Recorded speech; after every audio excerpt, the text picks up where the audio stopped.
The photograph went viral at 2:47 a.m. By sunrise, Daniel Hayes was standing in his daughter's bedroom doorway, watching her sleep, knowing that the world outside had just decided to care about his life. 6 years of keeping Emma safe, of flower-dusted mornings and bedtime stories, of building a wall between their small world and everyone else's opinions, gone. Because he'd walked into the wrong party and talked to the wrong woman. Except Lena Ward hadn't felt wrong. She'd felt like the first real conversation he'd had in years. And now her face was next to his on 10,000 screens, and his phone wouldn't stop ringing. What happens when a single father's carefully protected life collides with a woman the whole world is watching?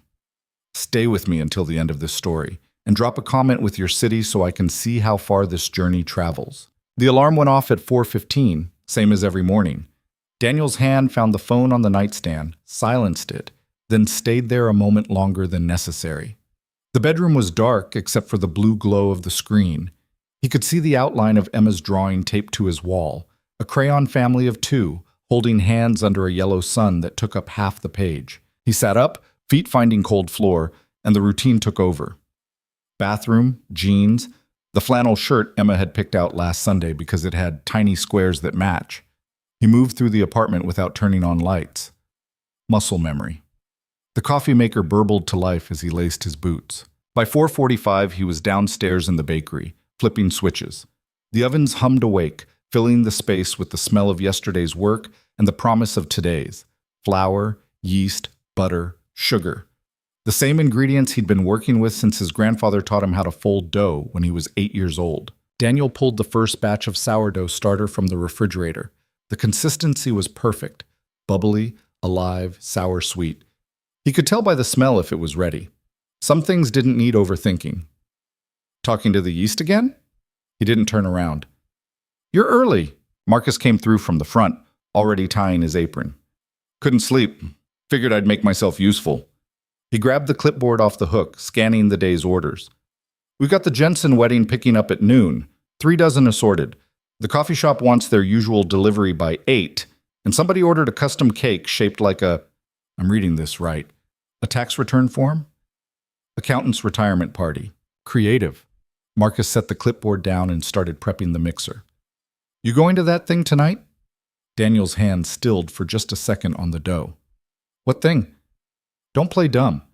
Community Center's doing that spring fundraiser. Sarah's been texting you about it for 2 weeks. I'm not going." "You are going." "I have Emma." "Sarah's got Emma. Already arranged it. She's doing a sleepover with Mia." Marcus looked up, something careful in his expression. "Come on, man. When's the last time you did anything that wasn't this place or that apartment?" Daniel didn't answer. He shaped the dough into rounds, his hands working with the kind of precision that came from repetition. People thought baking was an art. It wasn't. It was consistency. It was showing up at the same time, doing the same thing, trusting the process. "It's not healthy," Marcus pressed. "You're 32, not 70. Emma's going to start thinking this is normal, that her dad never leaves, never talks to anyone, never... I talk to people. Customers don't count." "You're here. I work here. I don't count either." Marcus wiped his hands on his apron. "Look, I'm not saying you need to, I don't know, reinvent yourself. Just go. Have one beer, smile at a stranger. Remember what it feels like to be a person and not just Emma's dad or the guy who makes the good croissants." Daniel slid the dough into the proofing drawer and shut it harder than necessary. "I am Emma's dad." "Yeah, you are, and you're great at it." Marcus's voice softened. "But she's 6. She's not going to be little forever. What happens when she grows up and realizes you put your whole life on pause for her? You think that's going to make her feel good?" The words landed somewhere Daniel didn't want to examine. He turned to the sink, washed the flour from his hands, watched it swirl down the drain. "Sarah already bought your ticket," Marcus added. "Non-refundable." "That's manipulative. That's friendship." Marcus grinned. 7 o'clock. Wear something without flour on it. By the time Emma woke up at 6:30, Daniel had 3 batches in the oven and the display case half-stocked. He heard her feet on the stairs, uneven thumps, one sock thicker than the other, and then she appeared in the doorway, hair exploding in every direction, clutching the stuffed rabbit that had seen better days. "Morning, Peanut," she rubbed her eyes. "Is it ready?" He pulled the tray from the cooling rack and presented it. One chocolate croissant, still warm, arranged on her favorite plate, the one with the chipped edge shaped like a heart. Emma climbed onto the stool at the counter and took a bite, closing her eyes the way she always did on the first taste. Perfect, she declared. Yeah? Yep, not too chocolatey, just right. Daniel poured her a small cup of milk and slid it across. Big plans today? Mia's house. We're going to build a castle and maybe a dragon. Sarah said I can bring carrot. She held up the rabbit. But I have to promise he won't eat any of the cake. There's cake? It's Mia's brother's birthday. Sarah said there's going to be pizza too, but not the good kind, the kind with the crust that's too fluffy. Emma took another bite, swinging her legs. Are you going to the party? Daniel paused. How do you know about the party? Sarah told me. She said you need to meet people. Did she? She said you spend too much time with flour and not enough time with humans. Emma looked up, chocolate on the corner of her mouth. I think the flour's okay, though. I like it here. Something tightened in Daniel's chest.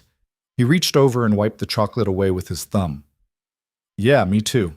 But maybe you should go anyway, just to see. She said it so simply, like it was the most obvious thing in the world. You might have fun. I might, Daniel agreed, though he didn't believe it. Emma finished her croissant, drained her milk, and hopped down.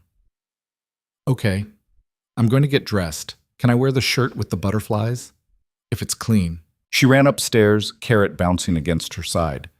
Daniel stood there a minute longer, listening to the sounds of her footsteps overhead, the creak of the dresser drawer, her voice narrating something to the rabbit. Marcus poked his head in from the kitchen. You're going.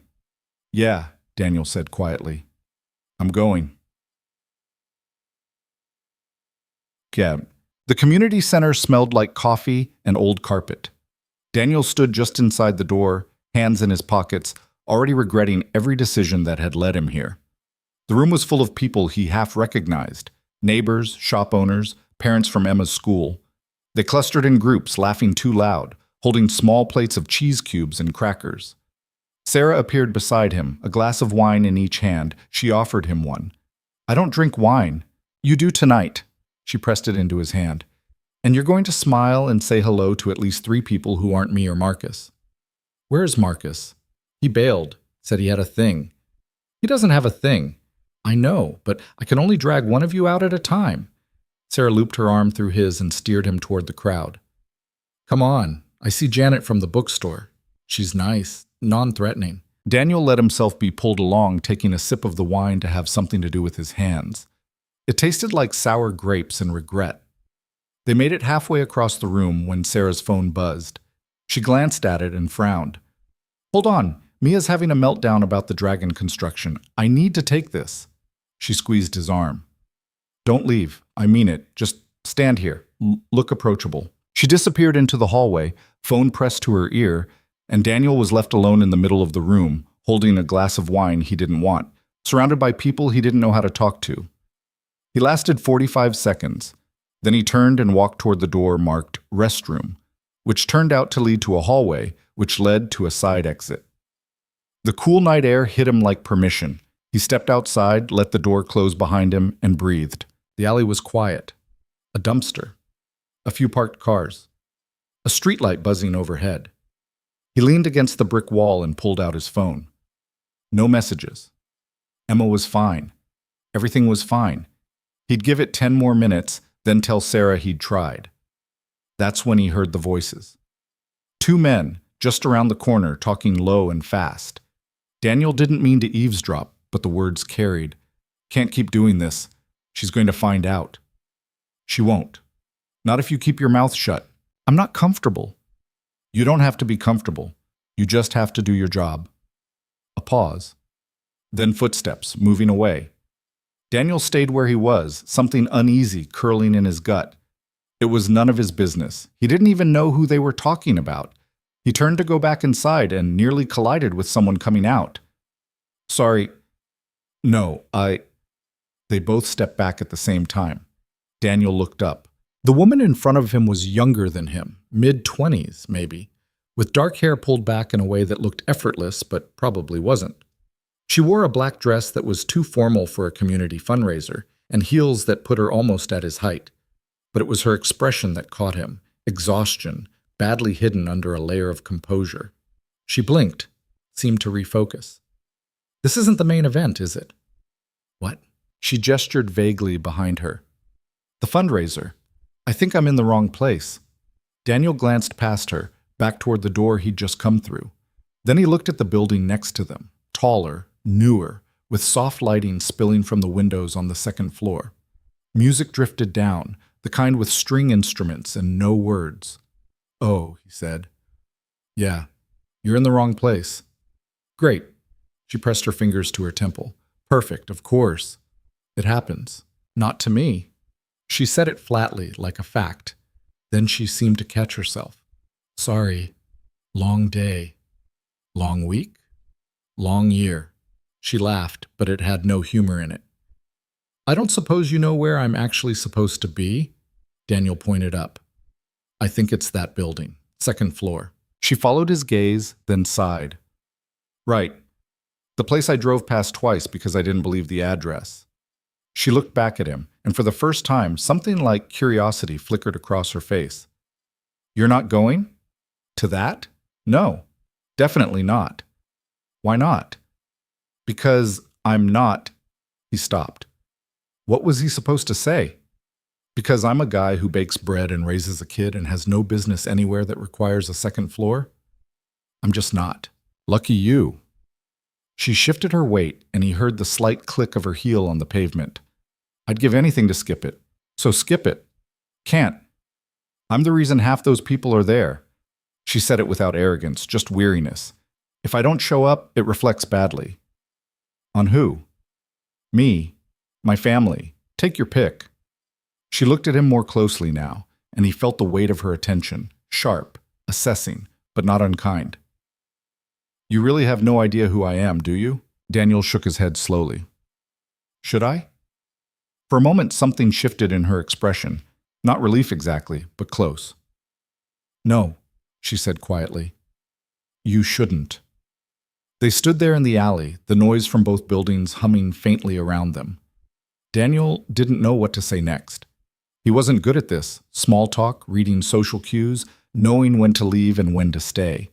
But she didn't seem in a hurry to go, and he didn't feel the usual pressure to fill the silence. Finally, she spoke. "You came out here to avoid people too, didn't you?" "Yeah." "How's that working out?" "Not great." She smiled, small, real. "Same." Another beat, then she glanced up at the second floor windows. "I should go before someone realizes I'm late and sends a search party." "Right." But she didn't move. Daniel cleared his throat. "For what it's worth, you don't look like someone who wants to be there." "That obvious?" "Little bit." She tilted her head. "What do I look like?" He considered. "Tired. Pissed off. Like you're doing something because you're supposed to, not because you want to." Her smile faded, but her eyes stayed on him. "That's uncomfortably accurate." "I get it," Daniel said. "I'm supposed to be in there."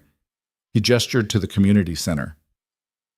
"Smiling at strangers and pretending I'm having a good time, but mostly I just want to go home and make sure my daughter's asleep." "You have a daughter?" "Yeah." "How old?" 6. "And you'd rather be with her than here?" "Every time." She looked at him for a long moment, and he couldn't tell what she was thinking. Then she said, "That's the most honest thing anyone said to me in weeks." Before Daniel could respond, a voice called from above. "Lena, there you are." They both looked up. A woman in a sleek silver dress leaned over the second floor balcony, waving. "We've been looking everywhere. Come on." Lena, so that was her name, waved back, then turned to Daniel. "That's my cue." "Good luck." "Thanks." She started toward the entrance, then paused and looked back. "Hey, what's your name?" "Daniel." "Daniel?" She repeated it like she was filing it away. "I'm Lena." "I figured." She smiled again, still small, but warmer this time. "If you ever get tired of hiding in alleys, maybe you'll tell me more about that daughter of yours." And then she was gone, heels clicking across the pavement, disappearing into the building with the string music and the people who knew her name. Daniel stood there a minute longer, the cool air settling around him.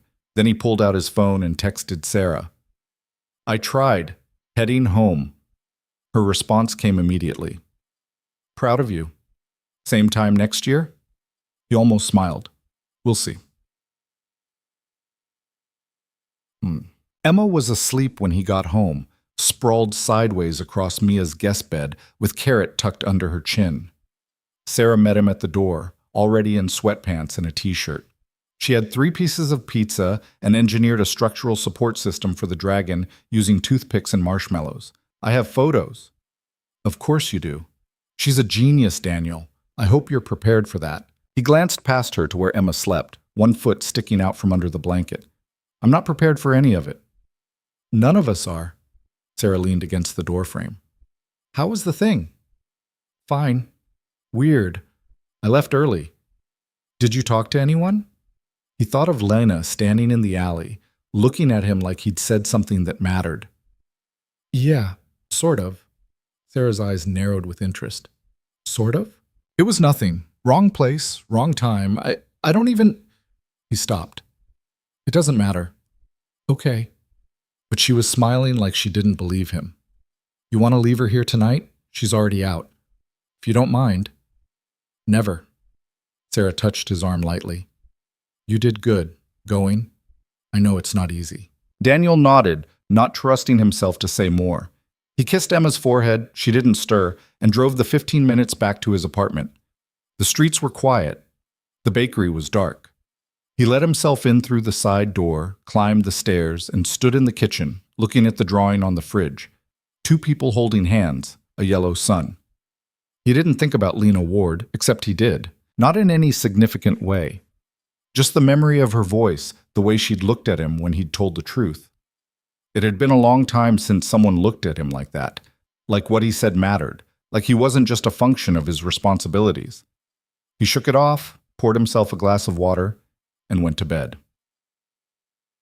The photo appeared online at 2:47 a.m.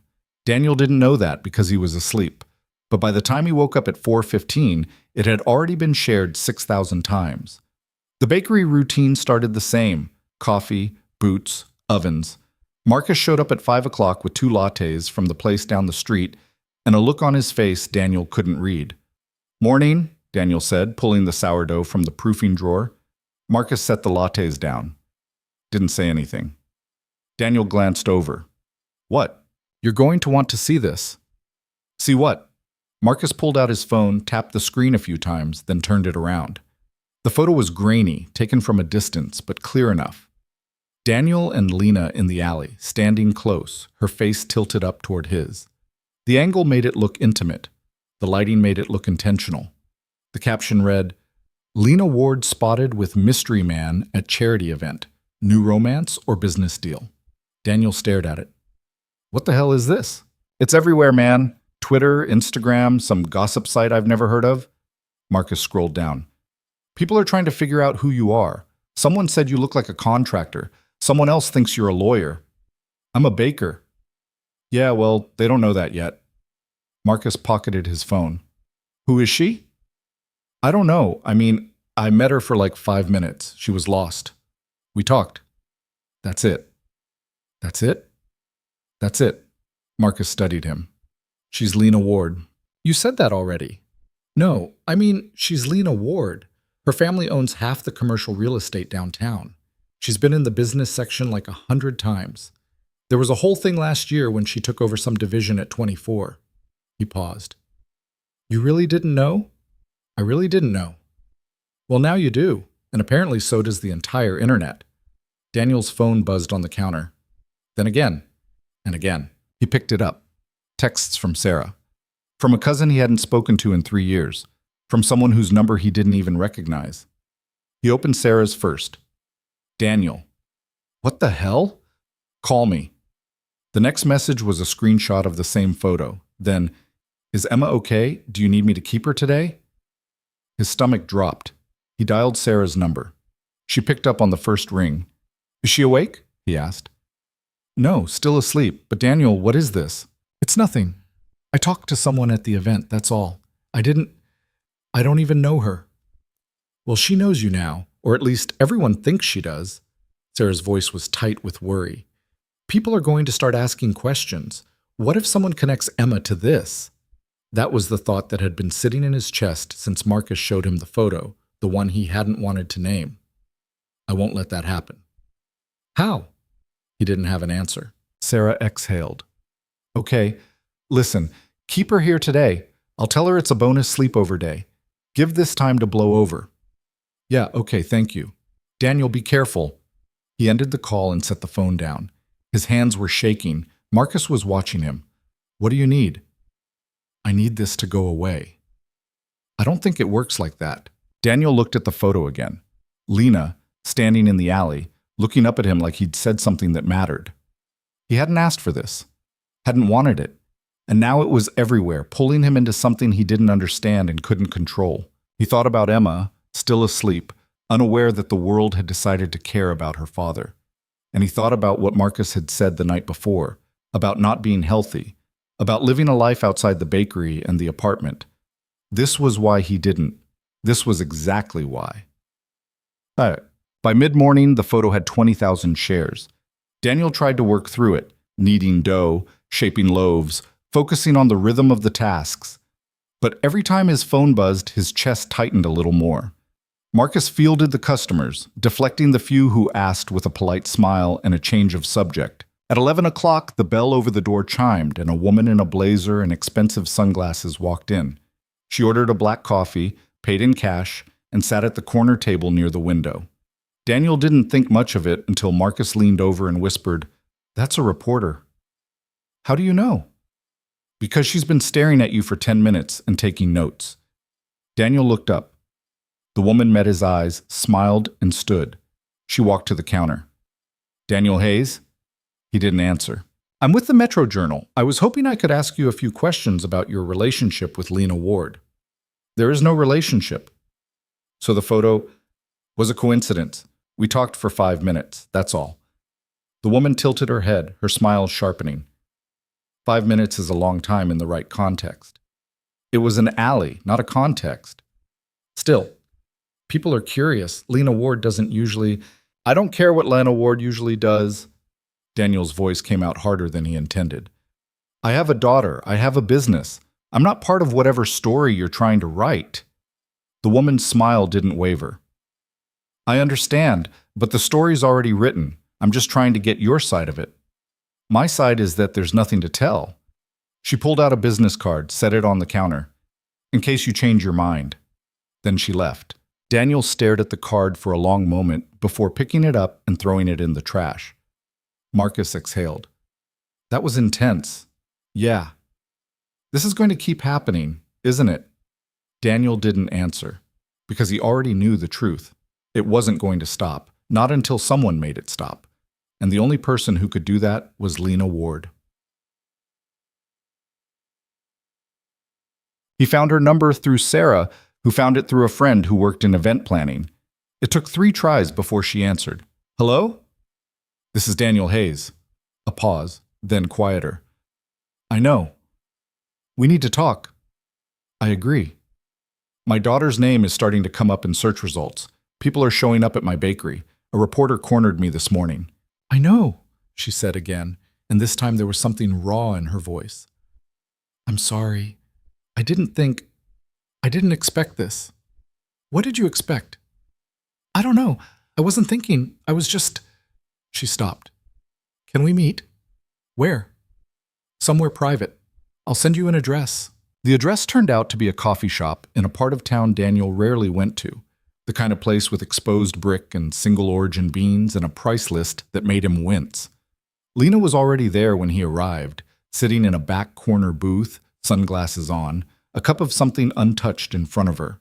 She looked up when he approached, and even through the dark lenses, he could see the exhaustion. "Hi," she said. "Hi." He sat down across from her.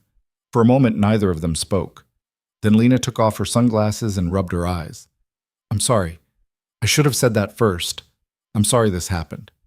"You didn't take the photo." "No, but I didn't stop it either. I should have been more careful." "Careful about what? Talking to someone?" "Talking to someone when I'm being watched, which is always." She leaned back, looking at him fully now. I didn't think about what it would mean for you. I liked talking to you. You were real.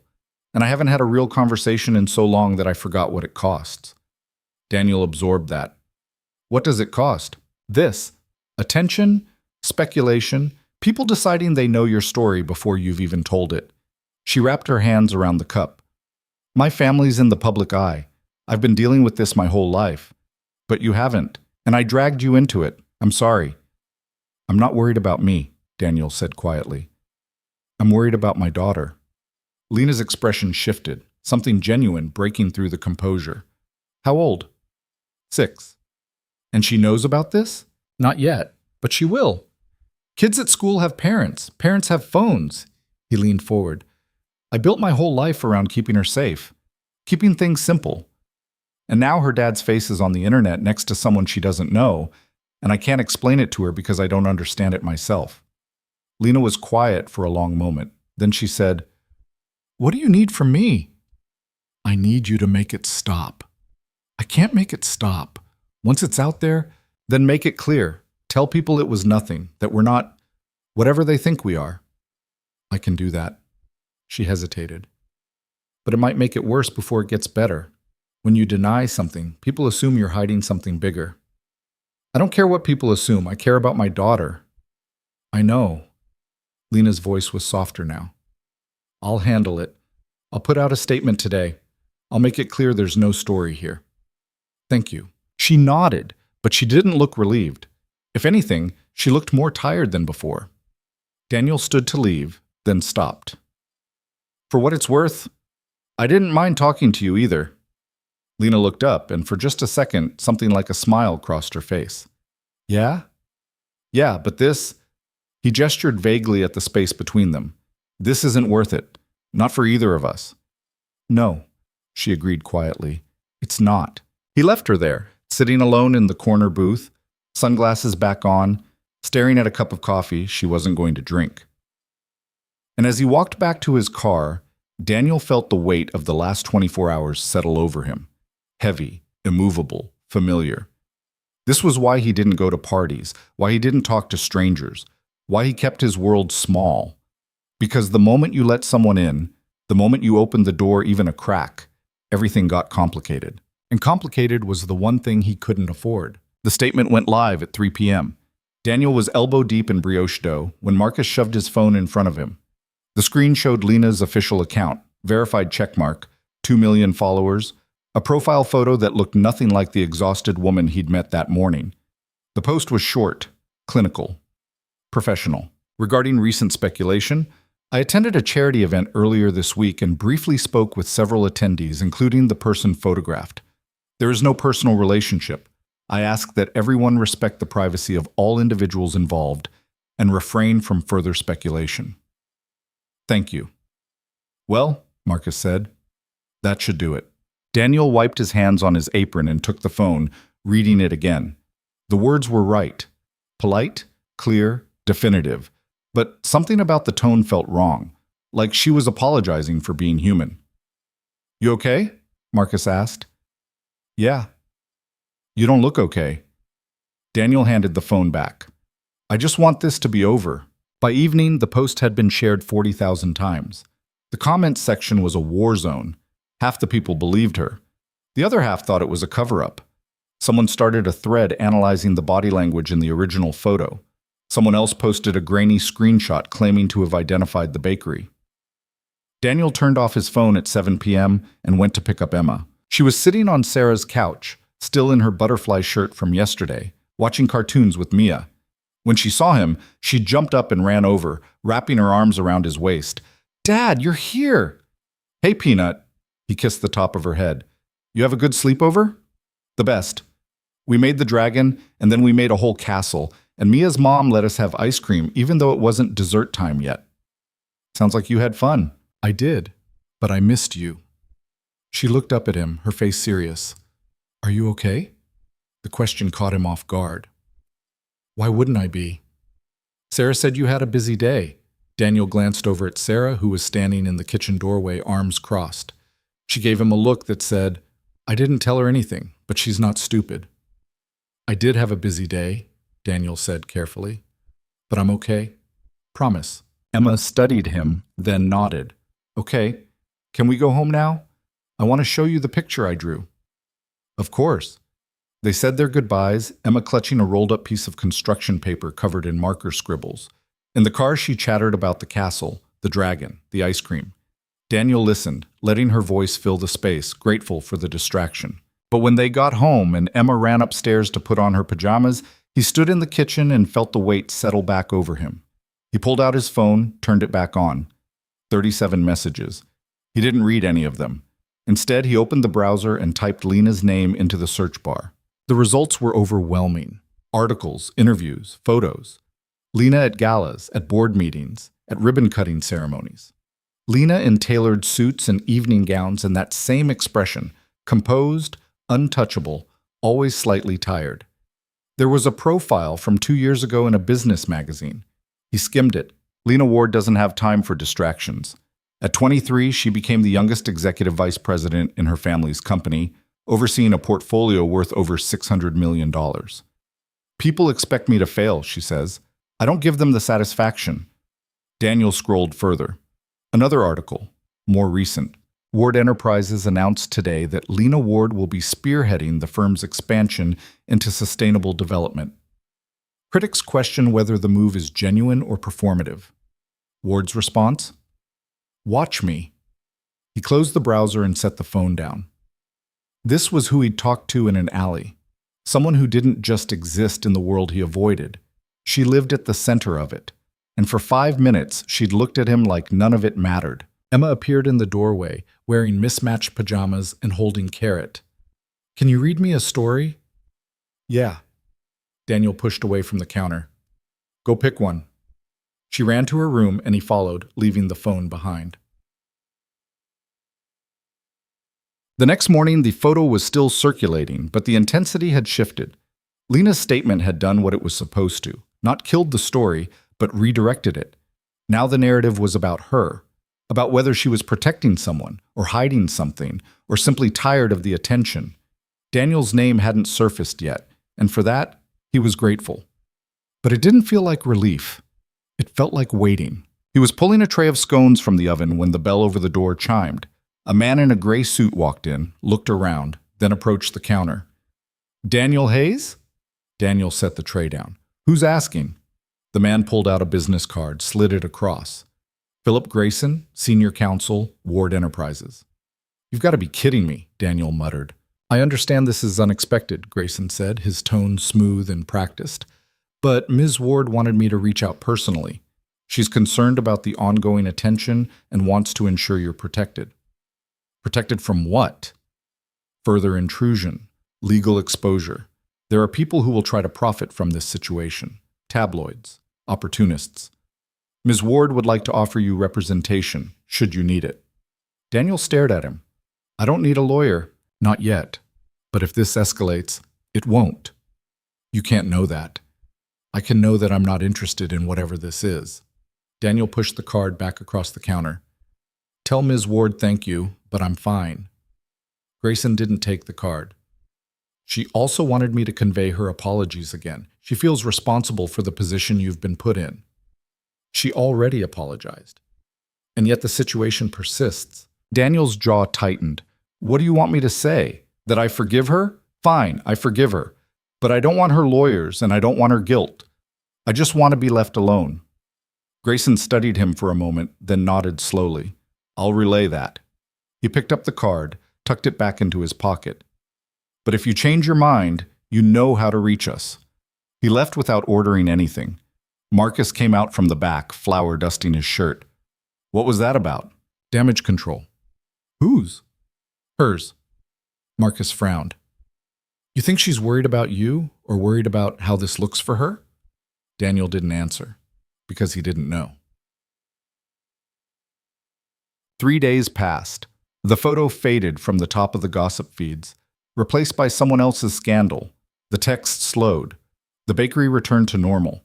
Emma asked once why his phone kept buzzing, and he told her it was work stuff. She accepted it without question, the way kids do when they trust you.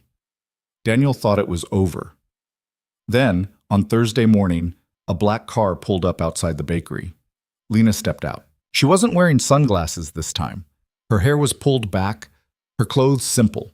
Jeans, a white shirt, a jacket that looked expensive but understated. She stood on the sidewalk for a moment, looking at the storefront, then pushed open the door. The bell chimed. Daniel looked up from the register. Their eyes met. "Hi," she said. Marcus, who was restocking the pastry case, froze. Then he very deliberately turned and walked into the back room. Daniel set down the pen he'd been holding. "Hi." Lena glanced around, at the worn wooden tables, the chalkboard menu, the mismatched chairs. "This is your place?" "Yeah." "It's nice." "It's small." "Small is good." She stepped closer to the counter. "Can we talk?" "I thought we already did." "We did, but I didn't say what I actually wanted to say." Daniel hesitated, then gestured to one of the tables. "You want coffee?" "Please." He poured 2 cups, brought them over, and sat down across from her. For a moment, neither of them spoke. Lena wrapped her hands around the cup, staring into it like it held answers. "I sent my lawyer," she said finally. "I know. That was a mistake." "Yeah, it was." She looked up, and there was something raw in her expression. "I'm not good at this, at being a person instead of a brand. I spend so much time managing how things look that I forget how they feel." "What does that mean?" "It means I didn't come here to manage you. I came here to apologize, really apologize. Not through a statement or a lawyer, just me." Daniel leaned back in his chair. "You already apologized." "I know, but I don't think you believed me." "Why wouldn't I believe you?" "Because people like me don't usually mean it. We say sorry because it's strategic, because it makes the problem go away." She paused. "But I do mean it, Daniel. I'm sorry. Not because it looks bad for me. Because it hurt you. And your daughter." The mention of Emma made something twist in his chest. "She doesn't know yet." "Good." "But she will. Kids talk. Parents talk. It's just a matter of time." "Then let me fix it." "You can't fix it. It's already out there." "I can try." Lena's voice was steady now, determined. "I have resources. I can make sure your name doesn't surface. I can push back on anyone who tries to dig deeper. I can—" "Stop." Daniel held up a hand. "I don't want your resources. I don't want to be a project you fix to make yourself feel better." Lena flinched. "That's not what this is." "Isn't it?" "No." She leaned forward, her voice dropping. "I don't know how to explain this without sounding, I don't know, selfish. But talking to you that night was the first time in months I felt like I could breathe. You didn't want anything from me. You didn't see me as an opportunity or a threat or a headline. You just saw me." Daniel didn't know what to say to that. Lena continued, quieter now. "And then I ruined it. I pulled you into my world without thinking, and now you're paying the price. So no, this isn't about making myself feel better. This is about doing the right thing, even if you don't want my help." The door chimed. A customer walked in, ordered a coffee, and left. The whole transaction took 2 minutes, but it felt like an interruption of something bigger. When they were alone again, Daniel spoke. "What do you want from me, Lena?" "I don't want anything. Everyone wants something. Not from you." She met his eyes. I wanted to see you again, to make sure you were okay, to say, I'm sorry in a way that actually matters." "You've said it. I know." "So now what?" Lena smiled, small and sad. "Now I leave you alone, like you asked." She stood, picking up her coffee cup even though she'd barely touched it. Daniel stood too, following her to the door. She paused with her hand on the handle. "For what it's worth," she said, not looking at him, "you were right. That night, I didn't want to be there. I wanted to be anywhere else. And then I met you, and for 5 minutes I was." "Lena, it's okay. You don't have to say anything." She turned, and the expression on her face was something he couldn't name. "Take care of yourself, Daniel, and your daughter." Then she was gone. Daniel stood there, watching through the window as she got into the black car and drove away. The street was quiet. The bakery was empty. Everything was exactly as it had been before she walked in, except it wasn't. Marcus emerged from the back, eyebrows raised. "So, don't. I'm just saying, don't." She came here, to your bakery, to apologize. Yeah. And you told her to leave you alone. Yeah. Marcus shook his head. You're an idiot. Probably. No, definitely. Marcus crossed his arms. That woman just stood here and told you she felt something real with you, and you sent her away. She's not... Daniel stopped. It doesn't matter what she felt. It's not worth the cost. What cost? Emma. Privacy. The life I built. The life you built, Marcus repeated. You mean the life where you wake up at 4 in the morning, work until you can't stand, and go to bed alone every night? It's a good life. It's a safe life. That's not the same thing. Daniel turned away, started wiping down the counter, even though it was already clean. I'm not having this conversation. Fine, but you're wrong. About what? About it not being worth it. Marcus leaned against the counter, his voice softer now.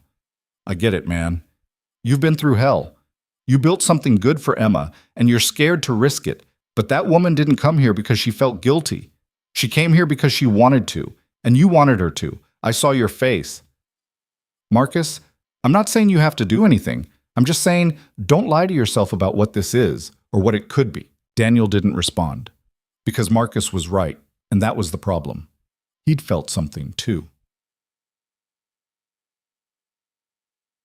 That night, Emma asked him a question while he was tucking her in. Dad, do you ever get lonely?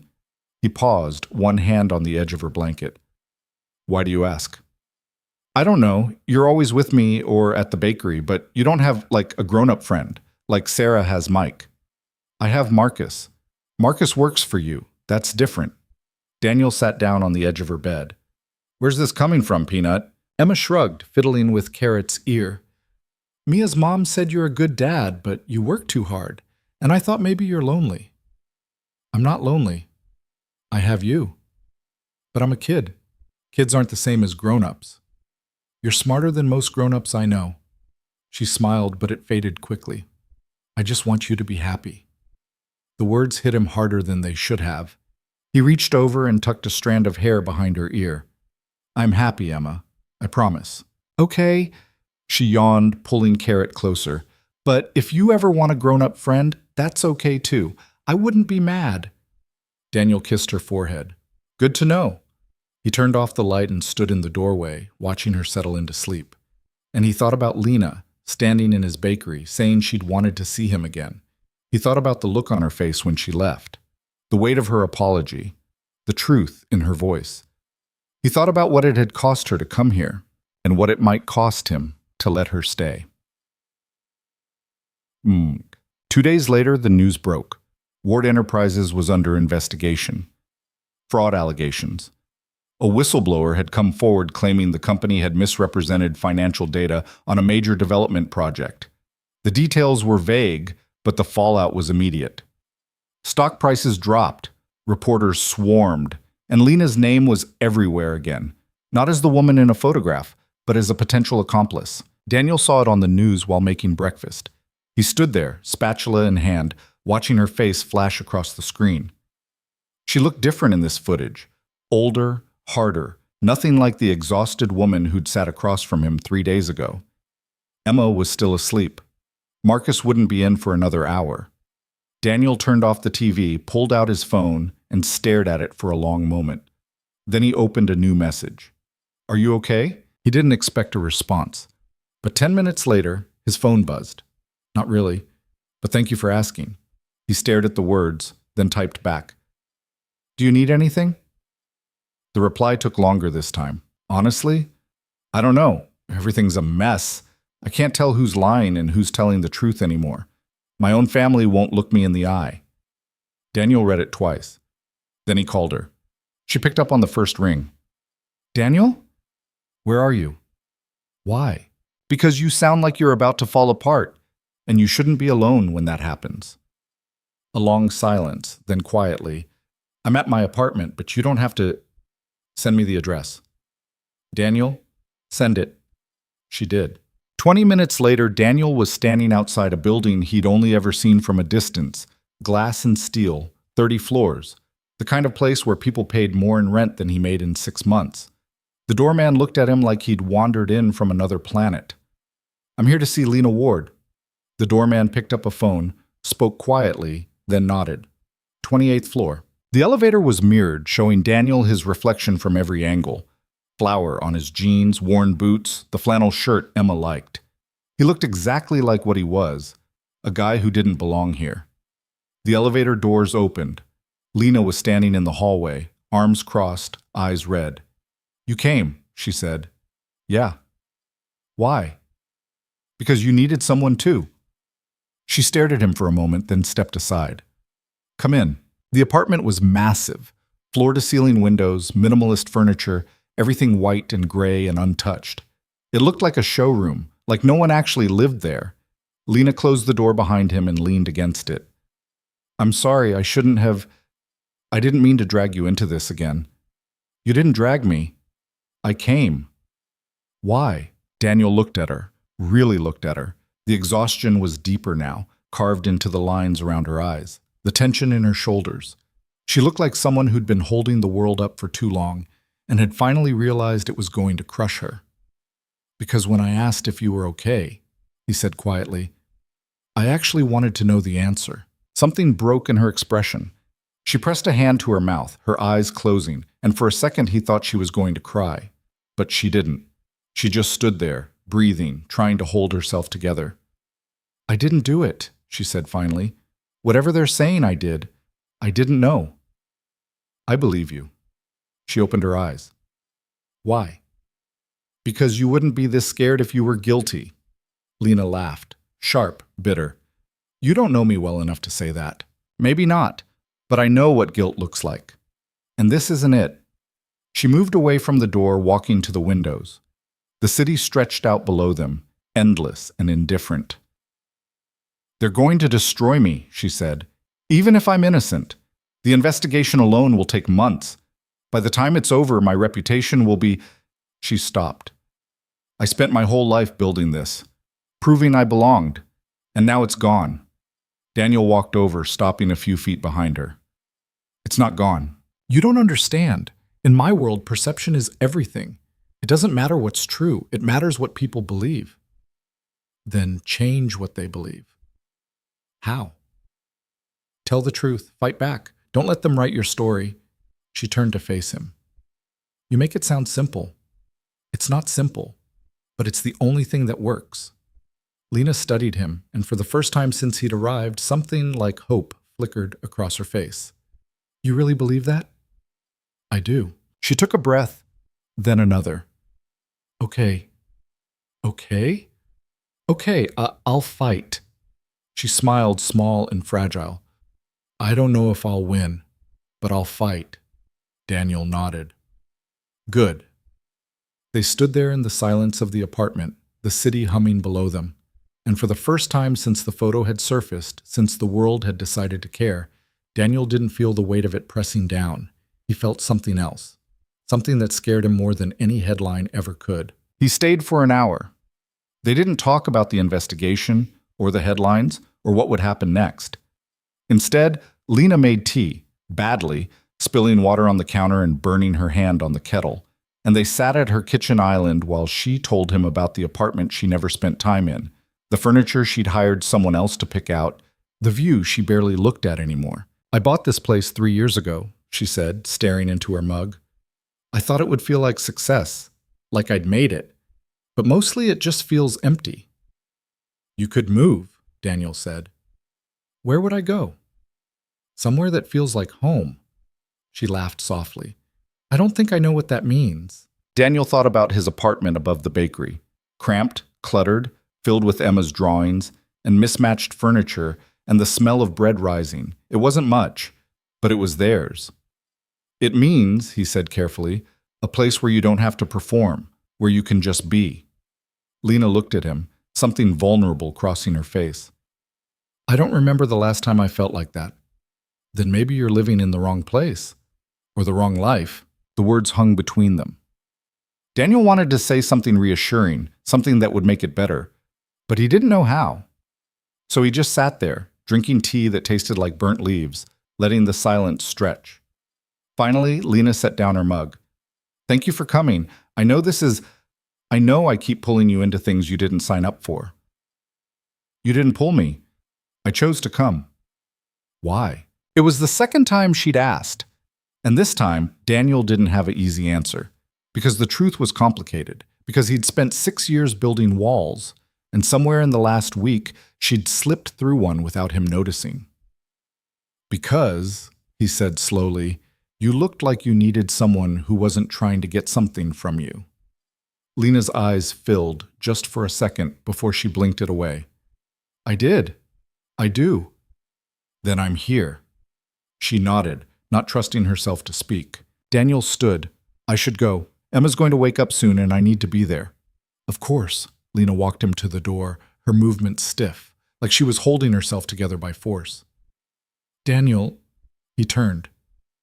If this gets worse, she said quietly, if they come after you again because of me, they won't. But if they do, then I'll deal with it. He met her eyes. You don't have to protect me, Lena. I'm a grown man. I can handle whatever comes. I know, but I don't want you to have to. I know. He opened the door, then paused. For what it's worth, I think you're going to be okay. You're tougher than you think. I don't feel tough. Nobody does. That's the whole point. She almost smiled. Go, before your daughter wakes up and wonders where you are. He left, and the elevator ride down felt longer than the ride up. When he stepped outside, the city was just beginning to wake. Delivery trucks, early commuters, the distant hum of traffic. He walked to his car, got in, and sat there for a moment, hands on the wheel.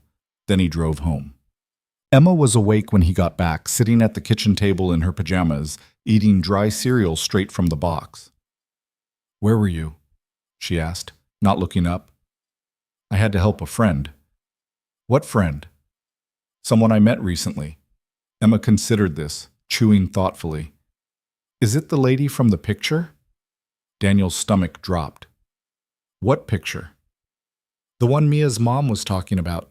She said you were in a picture with a fancy lady, and people were being nosy about it. He sat down across from her, trying to keep his voice steady. What else did she say? That grown-ups are weird and like to gossip. Emma shrugged. She wasn't mean about it. She just said people were talking, and I might hear stuff at school, but I shouldn't worry because you're a good dad and you didn't do anything wrong. Daniel made a mental note to thank Sarah. And did you hear stuff at school? A little. Jasper said his mom saw your picture on her phone. But then he asked if I wanted to trade snacks, so we stopped talking about it. And you're okay? Emma looked at him like he'd asked if the sky was blue. Why wouldn't I be okay? I don't know. I worry. You worry about everything, Dad. That's my job. She grinned. I know, but I'm fine. Promise. She went back to her cereal, then added casually, Is the fancy lady nice? Daniel hesitated. Yeah, she is. Good. Then you should be friends with her. It's not that simple, Peanut. Why not? Because... He stopped. How did you explain to a 6-year-old that the world was complicated, that people carried baggage, that being close to someone meant risking the life you'd carefully built? It just isn't. Emma frowned. That's a bad answer. I know. If she's nice and you like her, you should be friends. That's how it works. When you're 6, maybe. It should work like that when you're old, too. She slid off her chair, taking the cereal box with her. I'm going to get dressed. Can we go to the park later? Yeah, after I finish the morning bake. Okay.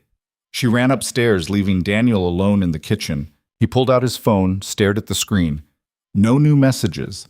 He thought about texting Lena, asking if she was okay, then stopped himself. She had enough to deal with.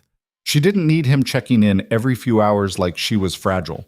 Except she wasn't fragile. She was just alone. He knew what that felt like. The investigation dominated the news for the next 3 days. Daniel tried not to follow it, but it was everywhere, on every website, every TV screen in the coffee shop, every conversation Marcus tried not to have in front of him. The allegations were serious. Ward Enterprises had allegedly inflated property values on a major development deal, misleading investors and city officials. The whistleblower, someone from inside the company, claimed Lena had signed off on key documents. Her family's lawyers released statements. Her father gave a press conference, stone-faced and evasive. And Lena herself said nothing. Daniel wanted to call her. He didn't. Instead, he focused on the bakery, on Emma, on the rhythm of his days. But at night, when Emma was asleep and the apartment was quiet, he found himself scrolling through articles, trying to piece together what was happening. The comment sections were vicious. People who'd never met Lena were convinced of her guilt. Others defended her blindly. Nobody seemed interested in the truth, just in having an opinion. On the fourth day, his phone rang at 11 p.m. Daniel? Her voice was rough, like she'd been crying. Or not sleeping, probably both. Lena, what's wrong? I need to ask you something, and I need you to be honest. Okay. Do you think I did it? The question caught him off guard. What? The fraud, the documents, all of it. Do you think I'm guilty? No. You said that before, but you didn't know the details then. Now you do. So I'm asking again. Do you think I did it? Daniel sat up, running a hand through his hair.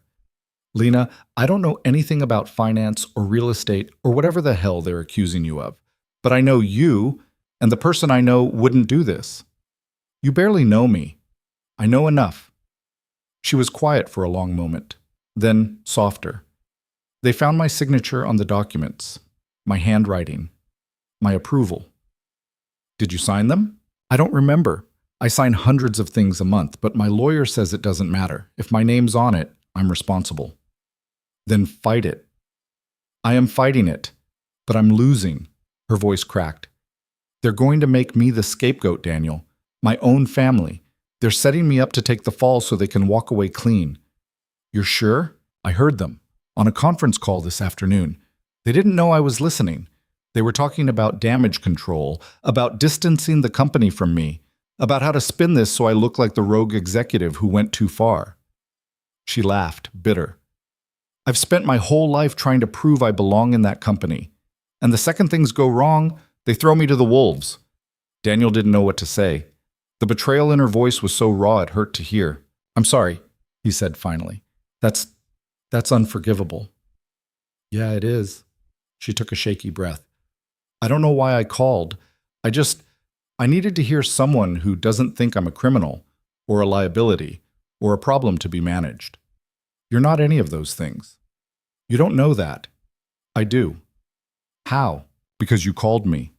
At 11 at night, when you're falling apart, and you asked me if I believed you. He paused. Guilty people don't do that. They don't care what you think. But you do. She was quiet again. Then, thank you. For what? For answering, for not hanging up, for... She stopped. For being you. Daniel felt something tighten in his chest. Are you okay? Right now, I mean. No, but I will be. You need anything? Just keep answering when I call. Even if it's late. Even if it's stupid. It's not stupid. Promise? Promise. She exhaled, long and slow. Okay. I should let you go. You probably have to wake up in, 5 hours? 4, but who's counting? She laughed, and it sounded almost real. Good night, Daniel. Good night, Lena. He stayed on the line until she hung up first. Then he set the phone on the nightstand and stared at the ceiling, wondering what the hell he was doing.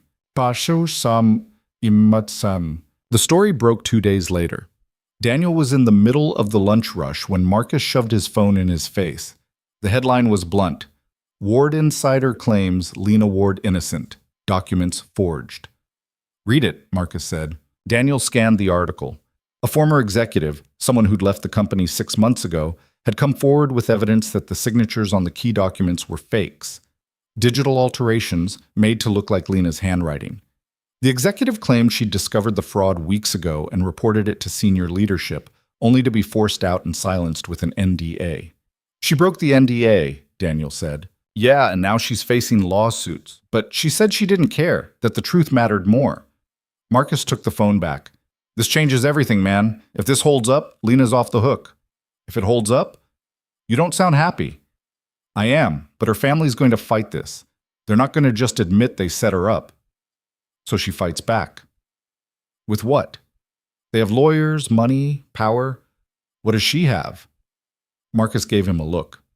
She has you. I'm not. Daniel stopped. I'm a baker, Marcus. What the hell am I supposed to do? Be there. That's what you do. Marcus crossed his arms. Look, I don't know what's going on with you two, and I'm not saying you need to ride in on a white horse, but that woman's been standing alone her whole life. Maybe she doesn't need you to fix it. Maybe she just needs you to stand with her. Daniel didn't answer because Marcus was right, and it scared him. That night, Lena called again. Did you see the news? She asked, and for the first time in days, her voice had energy in it. Yeah, I saw. She came forward, Daniel. Catherine. She risked everything to tell the truth. I know. My lawyers think we have a case now, a real one. If we can prove the signatures were forged, if we can show my family knew... She stopped. This could work. It could. You don't sound convinced. I am. I know what it's like to fight people who have more power than you. It's exhausting, and it doesn't always end the way you want. You're talking about Emma's mom. Daniel froze. He hadn't mentioned Emma's mother, not once. How did you... I looked you up after that first night. I'm sorry. I know that's invasive, but I wanted to know who you were. She paused. I read about the custody case, about how her family tried to take Emma from you. That was a long time ago. But you won. Barely. And it cost me everything I had. Was it worth it? Daniel thought about Emma asleep upstairs, her drawings taped to the walls, her laugh echoing through the apartment. Yeah, it was worth it. Then you understand why I have to do this, even if it costs me everything. I do. Will you? She hesitated. Will you be there? When it gets bad? Because it's going to get bad. I'm here, Lena. I'm not going anywhere. He heard her breath catch. Thank you. They talked for another 20 minutes, about nothing, about everything. And when they finally hung up, Daniel realized he was smiling. The next 2 weeks were a blur. The investigation shifted. New evidence surfaced. Catherine's testimony was backed up by digital forensics. The media narrative flipped. Suddenly, Lena wasn't the villain. She was the victim. Her family's lawyers scrambled. Her father stopped giving interviews. And Lena, for the first time, spoke publicly. Daniel watched the press conference on his phone, standing in the bakery kitchen at 6 a.m. Lena stood behind a podium. No notes, no script. She looked tired but steady. I've spent my whole life trying to earn a place in my family's company, she said. I believed that if I worked hard enough, if I proved myself enough, I would finally be seen as an equal. But the truth is, they never saw me as anything more than a tool, and when I stopped being useful, they discarded me. Her voice didn't waver. I'm not here to destroy my family. I'm here to tell the truth. I signed documents I shouldn't have trusted. I believed people I shouldn't have believed. Those are my mistakes, and I own them. But I did not commit fraud. And I will not let them rewrite history to save themselves. She paused, looking directly into the camera. To everyone who supported me, thank you. To everyone who didn't, I understand. But I'm not going anywhere. I'm going to fight this, and I'm going to win. The press erupted with questions. Lena didn't answer any of them. She just walked off the stage. Daniel's phone buzzed. A text from her. Did you watch? He typed back. Yeah. You were incredible. I was terrified. Didn't show. Good. That was the point. He smiled, then added, proud of you. 3 dots appeared, then disappeared, then reappeared. That means more than you know. The fallout was immediate. Ward Enterprises board called an emergency meeting. Lena's father stepped down as CEO. 2 senior executives were placed on leave. The investigation widened, and Lena, against all odds, was cleared. It should have felt like victory. But when Daniel saw her next, 2 days after the announcement, she looked hollowed out. They met at the same coffee shop as before. She was waiting when he arrived, sunglasses on, hands wrapped around a cup she hadn't touched. Hey, he said, sliding into the seat across from her. Hey, you okay? She pulled off the sunglasses. Her eyes were red-rimmed, exhausted. I won. I should be celebrating, but all I feel is empty. That's normal. Is it? Yeah, you just lost your family. Winning doesn't fix that. She looked at him, surprised. That's exactly it. I thought if I proved I was right, it would make it hurt less. But it doesn't. They still chose themselves over me. They still let me take the fall, and now I'm free. But Her voice broke. I'm alone. Daniel reached across the table, covering her hand with his. You're not alone. Daniel, you're not. He squeezed gently. I know it feels like that right now, but you have people who care about you. Catherine risked everything to tell the truth. Your lawyer fought for you, and I'm here. That's not nothing. Lena stared at their hands, then turned hers over, lacing her fingers through his. Why are you doing this? Doing what? Being here. Caring. You don't owe me anything. I know. Then why? Daniel didn't have a simple answer. Because the truth was messy and complicated and terrifying. Because somewhere between the alley and the press conference, between the late-night calls and the quiet conversations, he'd started to care about her in a way that didn't fit neatly into the life he'd built. Because, he said finally, I want to. Lena's eyes filled. She blinked, but the tears came anyway, sliding down her cheeks. She didn't let go of his hand. I don't know how to do this, she whispered. Do what? Let someone in. Trust someone. I've spent so long protecting myself that I don't know how to stop. You don't have to stop. You just have to try. A little at a time. She wiped her face with her free hand, laughing through the tears. You make it sound easy. It's not, but it's worth it. They sat there, hands still intertwined, while the coffee shop hummed around them. And for the first time since this whole mess started, Daniel felt something shift. Not resolution, not answers, just possibility. I need to figure out what's next, Lena said after a while. I can't go back to the company. I don't even know if I want to. So don't. What else would I do? Whatever you want. You're smart, capable, and you just took down a corporate conspiracy. I think you can handle a career change. She smiled, small but real. You have a lot of faith in me. Yeah, I do. Why? Because I've seen what you're made of, and it's a hell of a lot stronger than you think. Lena looked at him, and something in her expression softened. Thank you, Daniel, for everything, for believing me when no one else did, for showing up, for... She stopped. For being you. You've said that before. I know, but I mean it more every time. He smiled. You're welcome. They finished their coffee, or rather, he finished his while hers went cold, and walked out together. The city was bright, noisy, indifferent, but standing there on the sidewalk, Daniel felt like they were in their own small world. What are you doing this weekend? Lena asked. The usual. Bakery, Emma, maybe the park if the weather's good. That sounds nice. It is. She hesitated. Would Emma mind if I... She stopped, flustered. Never mind, that's too much. What is? I was going to ask if I could meet her, but I know that's a big deal, and we're not... I don't even know what we are. So forget I said anything. Daniel considered. Emma had asked about her, said he should be friends with her, and maybe his daughter was smarter than he gave her credit for. Saturday, he said. Come to the bakery at 9. I'll introduce you. Lena's eyes widened. Are you sure? No, but I'm doing it anyway. She laughed, and it sounded like relief. Okay, Saturday, 9 o'clock. Don't be late. I won't.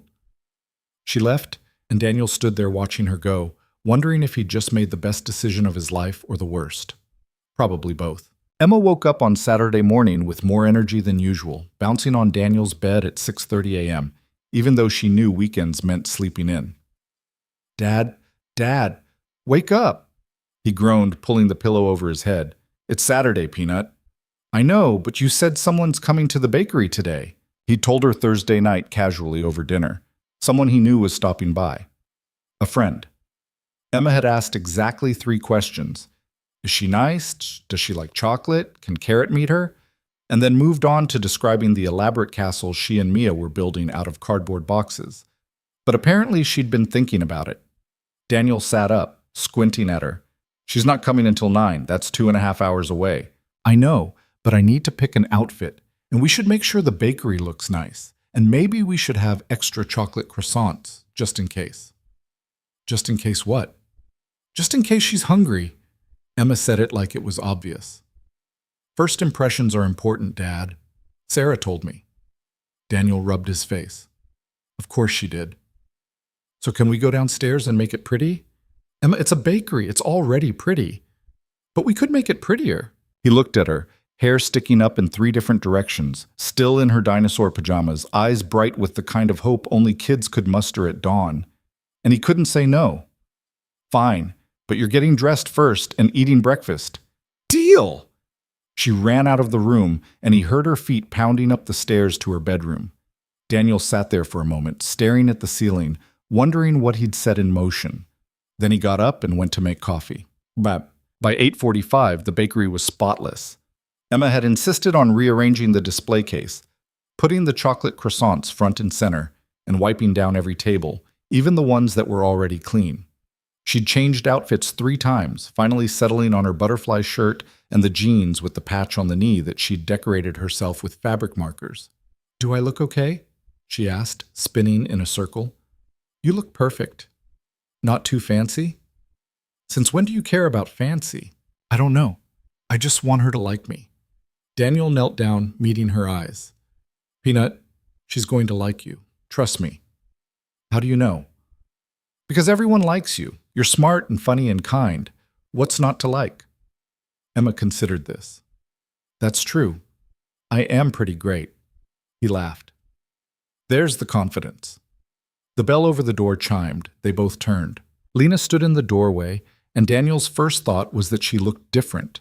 Not polished or untouchable like she had at the gala, or exhausted like she'd been at the coffee shop. Just herself. Jeans, a simple sweater, her hair pulled back in a ponytail. No makeup that he could see. She looked younger. Nervous. Hi, she said. Hi. Daniel stood, suddenly aware that he was still in his work apron, covered in flour. You're early. I know. I'm sorry. I didn't want to be late, so I left too early, and then I circled the block twice, trying to decide if 9 meant exactly 9 or like 9-ish, and she stopped, laughing at herself. I'm rambling. Little bit. Emma stepped forward, tilting her head up to look at Lena. Are you the fancy lady from the picture? Lena blinked. What? Emma, Daniel said. What? Mia's mom said you were in a picture with a fancy lady. Is that you? Lena looked at Daniel, something between panic and amusement on her face. He shrugged helplessly. I guess I am, Lena said, crouching down to Emma's level. But I'm not that fancy. I promise. Emma studied her seriously. You look fancy. Your sweater's really soft. You want to touch it? Emma nodded, reaching out to run her fingers over the fabric.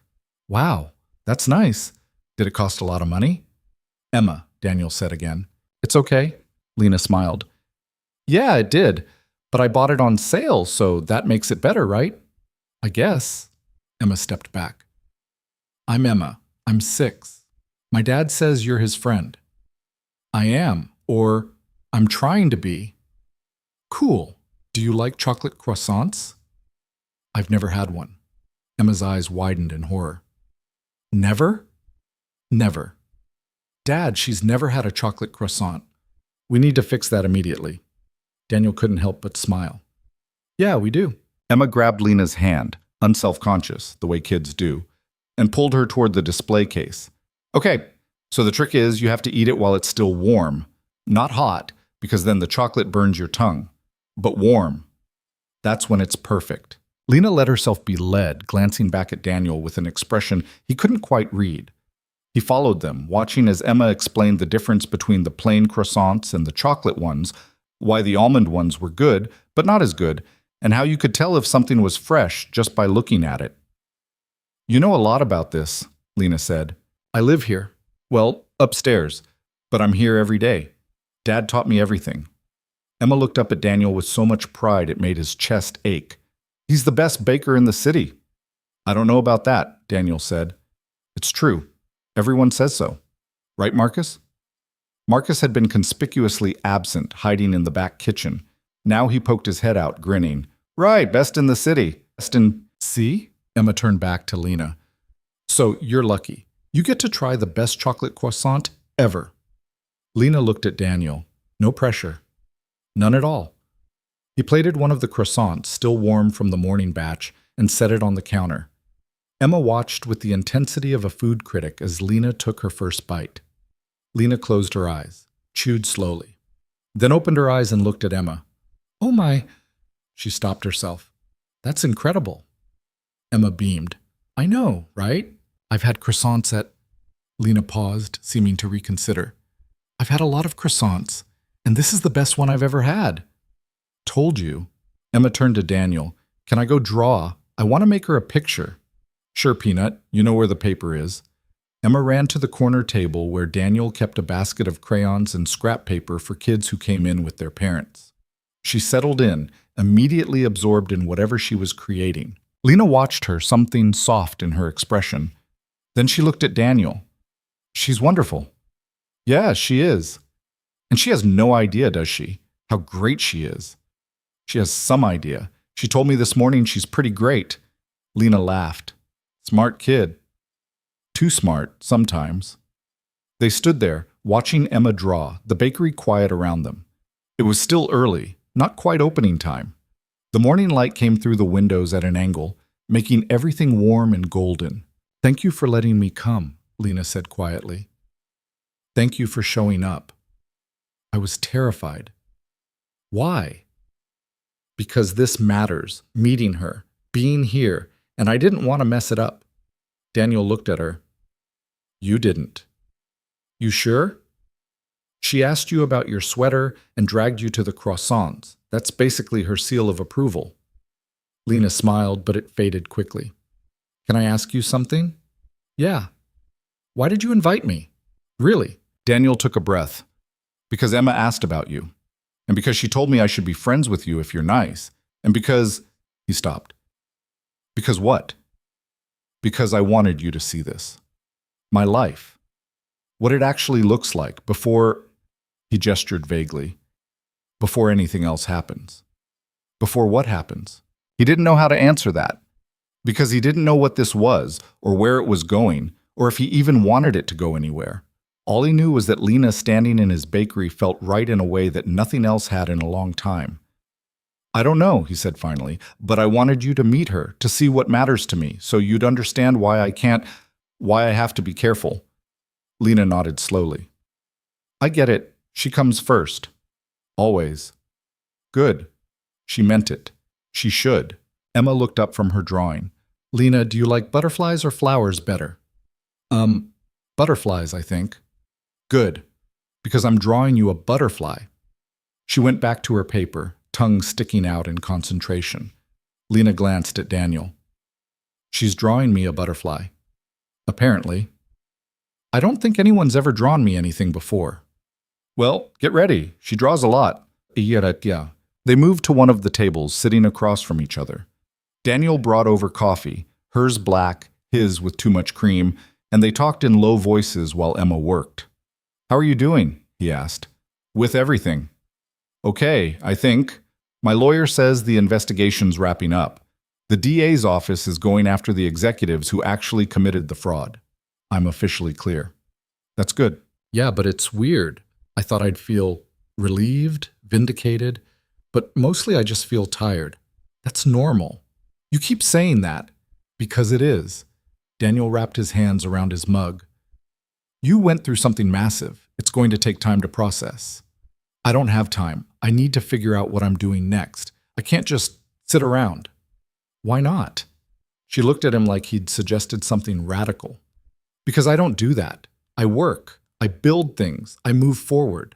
Maybe that's the problem. What do you mean? I mean, you've been running your whole life. Maybe it's time to stop and figure out where you actually want to go.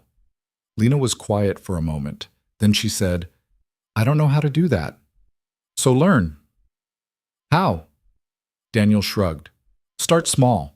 Try things. See what feels right. Like what? I don't know. Take a class. Pick up a hobby. Spend a day doing absolutely nothing. That sounds horrible. He laughed. Of course it does.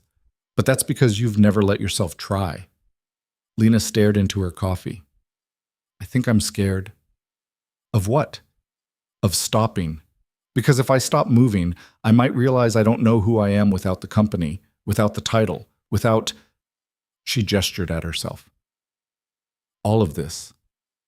Then maybe that's exactly why you should stop. She looked up at him, and her eyes were bright with something that looked like fear. What if I don't like what I find? What if you do? Before she could answer, Emma appeared beside the table, holding up her drawing. Done! Lena took it carefully, like it was something precious. The butterfly was bright blue with swirls of purple and green in the wings. Emma had written her name in the corner in careful, uneven letters. This is beautiful, Lena said, and her voice was thick. Thank you, Emma. You're welcome. You can keep it. I made it for you. I will. I'm going to put it somewhere I can see it every day. Emma grinned. Good. Oh, and Dad says you've never been to the park. Is that true? Lena glanced at Daniel. What? The park, Emma repeated. Dad said you've never been. Which is weird because the park is the best. So I think you should come with us. We're going later. Right, Dad? Daniel hadn't said anything about the park. But Emma was looking at him with wide, hopeful eyes, and Lena was looking at him like she wanted him to say yes, and he couldn't think of a good reason to say no. Right, he said. We're going later. So you should come, Emma said to Lena. We're going to feed the ducks. Do you like ducks? Yeah, I do. Perfect. We're leaving at 2. Don't be late. Then she skipped off to put her crayons away, leaving Daniel and Lena staring at each other. I'm sorry, Daniel said. She gets excited. Don't apologize. I love that she invited me. You don't have to come. If you're busy, I'm not busy, and I want to come. Lena folded the drawing carefully, tucking it into her bag. If that's okay? Yeah, it's okay. The park was crowded at 2 o'clock on a Saturday. Families, couples, joggers, people walking dogs. Emma ran ahead, clutching the bag of bread Daniel had brought for the ducks, carrot tucked under her other arm. Slow down, Daniel called. I am. She wasn't. Lena walked beside him, hands in her pockets, watching Emma with something like wonder. Does she ever run out of energy? Not that I've noticed. How do you keep up? I don't. I just follow and hope for the best. Lena laughed. That's one way to parent. It's the only way I know. They reached the pond where a family of ducks floated lazily near the shore. Emma crouched down, pulling pieces of bread from the bag and tossing them into the water. The ducks paddled over, quacking. See, Emma said to Lena. They like it. Lena sat down on the grass beside her. They do. You're very good at this. I know. I've been doing it since I was 4. Emma handed her a piece of bread. You try. Lena threw it, and a duck snatched it midair. Emma clapped. Good job. You're a natural. Thanks. Daniel sat down on the other side of Emma, watching the two of them. Lena looked lighter here, younger, more relaxed. Emma chattered away, explaining the difference between mallards and other ducks, pointing out which ones were boys and which were girls based on their colors. How do you know all this? Lena asked. Books and Dad. He knows everything. I don't know everything, Daniel said. You know a lot. Emma leaned against his shoulder. He's really smart, but he doesn't brag about it, which makes it better. Lena met his eyes over Emma's head, and her smile was warm. That does make it better. They stayed there for an hour, feeding the ducks, watching Emma run around, collecting leaves she thought were pretty. At one point, Emma convinced Lena to play tag, and Daniel watched as Lena chased his daughter around the pond, both of them laughing. When Emma finally tired out, they sat on a bench near the playground. Emma climbed into Daniel's lap, leaning her head against his chest. Tired, Peanut? A little. Lena sat beside them, catching her breath. I haven't run like that in years. You're pretty fast, Emma said, for a grown-up. Thank you, I think. Emma yawned. This was fun. Can we do it again? Sure. With Lena? Daniel looked at Lena, who looked back at him, something vulnerable in her expression. If Lena wants to, he said. I do, Lena said softly. I really do. Emma smiled, her eyes already drifting closed.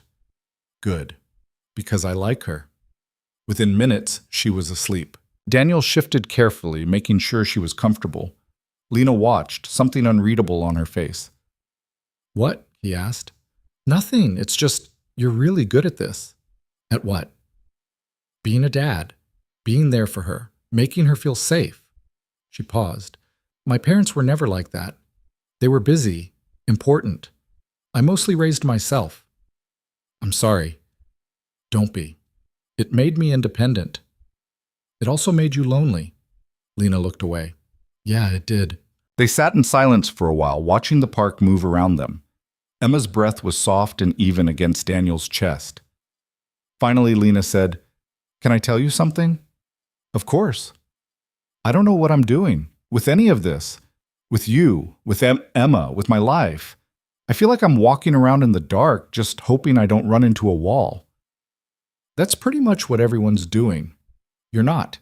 You have this clarity. You know who you are, what matters to you."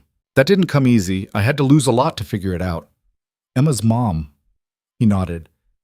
"Yeah, she wasn't ready to be a parent, and I didn't see it until it was too late. She left when Emma was 6 months old. No note. Just gone." "I'm so sorry." "Her family tried to take Emma from me, said I wasn't fit to raise her alone, that she needed a proper home with proper family. We fought for 2 years, custody battles, lawyers, evaluations. It drained everything I had." He looked down at Emma. "But I couldn't lose her. She was all I had left." "And you won." "Barely. The judge ruled in my favor, but it was close, and it cost me friends, savings, any sense of security.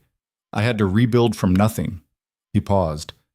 "That's why I'm careful, why I don't let people in, because I can't risk losing her, not for anything." Lena was quiet. Then she reached over and took his hand. "Thank you for telling me." "Why?" "Because now I understand. Why you were so angry when the photo came out. Why you pushed me away. You were protecting her." "Yeah, and you're still protecting her now, by letting me in carefully, on your terms." "I guess so." She squeezed his hand. "I won't hurt her, Daniel. Or you. I promise." "I know." "How?" "Because you're here, sitting in a park, covered in duck feathers, after chasing a 6-year-old around for an hour. People who want to hurt you don't do that." Lena laughed softly.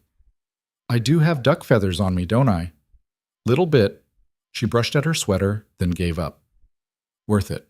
They stayed like that, hands linked, Emma sleeping between them until the sun started to sink and the air grew cool. Then Daniel shifted carefully, lifting Emma into his arms. "I should get her home," he said. "Okay." Lena stood, brushing grass from her jeans. "Thank you for today, for letting me be part of this."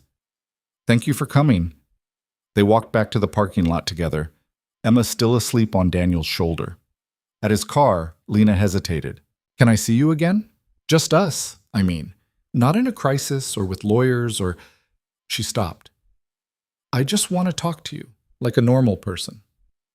"You are a normal person. You know what I mean." He did. "Okay. How about dinner?" "Really?" "Yeah, nothing fancy, just food and conversation." "That sounds perfect." She smiled. "When?" "Tuesday? I can get Sarah to watch Emma." "Tuesday." She looked at him and the moment stretched. Then she leaned in and kissed his cheek. "Good night, Daniel." He couldn't speak, just nodded. She walked to her car and he watched until she drove away. Emma stirred against his shoulder. "Is she gone?" "I thought you were asleep." "I was, kinda." She lifted her head, blinking at him. "Do you like her?" "Yeah, Peanut, I do." "Good. Me too." She rested her head back down. "She's not as fancy as I thought." "No?" "No, she's just normal, like us." Daniel smiled, holding her close. "Yeah, like us." He drove them home, and the whole way, he couldn't stop thinking about Tuesday. Dinner was supposed to be simple. They met at a small Italian place Daniel knew. Family-owned, good food, quiet enough to have a conversation. Lena showed up in jeans again, her hair down, and Daniel realized he preferred her like this. Unpolished, real. They ordered pasta, shared a bottle of wine, and talked about everything except the things that had brought them together. Lena told him about the time she'd tried to learn piano and gave up after 3 lessons. Daniel told her about Emma's brief obsession with dinosaurs and how their apartment had been overrun with plastic pterodactyls for 6 months. "I still find them sometimes," he said, "in the weirdest places. Last week there was one in the sugar canister." Lena laughed. "How does that even happen?" "I have no idea. She's like a tiny chaos agent. She's perfect." "She is." They talked until the restaurant was nearly empty, until the waiter started giving them pointed looks. Then they walked outside into the cool night air. "I don't want this to end," Lena said. "Me neither. So let's not let it." She took his hand, and they walked with no particular destination, just moving through the quiet streets. Eventually, they ended up at a park. Not the one from earlier, but a smaller one, empty except for a couple on a bench at the far end. They sat on the swings, pushing off gently, not really swinging, just moving. "I've been thinking about what you said," Lena said. "About stopping, figuring out what I want." "Yeah? I don't know what I want, but I know what I don't want." "What's that?" "I don't want to build my life around proving I'm good enough. I don't want to chase success because I'm scared of what happens if I stop. I don't want to be alone in a pristine apartment wondering why none of it feels like enough." She looked at him. "I want something real, something that matters." "You'll find it." "What if I already have?" The words hung between them. Daniel's heart was pounding, and he didn't know what to say, because he felt it too, this pull, this connection that had started in an alley and grown into something he couldn't name. "Lena, I know it's complicated, and I know you have Emma to think about, and I know I come with baggage and headlines and a family that tried to destroy me, but I can't keep pretending I don't feel this." "Feel what?" "This. You. Us." She stopped swinging, turning to face him. "I like you, Daniel, more than I've liked anyone in a long time. Maybe ever. And I don't know what that means or where it goes, but I needed to say it." Daniel stood, walking over to her. She looked up at him, vulnerable and brave and scared. "I like you too," he said quietly. "And it terrifies me." "Why?" "Because I don't do this. I don't let people in. I don't risk what I've built." "I know, but I want to. With you." He reached out, tucking a strand of hair behind her ear. "I just need you to be patient with me. Because I'm going to be slow and careful and probably mess it up. I don't care, as long as you try." He leaned down and kissed her. It wasn't perfect. Their noses bumped, and she laughed against his mouth, and he had to adjust the angle. But it was real. And when they pulled apart, both of them were smiling. "That was," Lena started. "Yeah. Can we do it again?" "Definitely." This time it was better, slower. She stood up from the swing, her hands finding his face, his arms wrapping around her waist. And for the first time in 6 years, Daniel let himself believe that maybe, just maybe, it was okay to want something for himself. When they finally broke apart, Lena rested her forehead against his. "I should go," she whispered. "You should. But I don't want to." "I know." They stood there a moment longer, then pulled apart reluctantly. He walked her to her car, and she kissed him once more before getting in. "Tuesday was perfect," she said. "Yeah, it was. Same time next week?" "Absolutely." She drove away, and Daniel stood in the parking lot, feeling like the world had shifted under his feet. His phone buzzed, a text from her. "I'm already looking forward to next Tuesday." He smiled, typing back. "Me too." Another message appeared. "Thank you for taking a chance on me. Thank you for being worth it." He drove home, and when he checked on Emma before bed, she was sprawled across her mattress, carrot clutched to her chest, the drawing she'd made for Lena still on her desk. Daniel stood in the doorway, watching her sleep, and thought about the life he'd built. Safe, small, protected. And for the first time, he thought about what it might look like to let it grow. 3 weeks passed, and Daniel learned what it meant to let someone in slowly. Tuesday dinners became a routine. Sometimes they went out. Sometimes Lena came to the apartment after Emma was asleep, and they sat in the kitchen drinking tea and talking until midnight.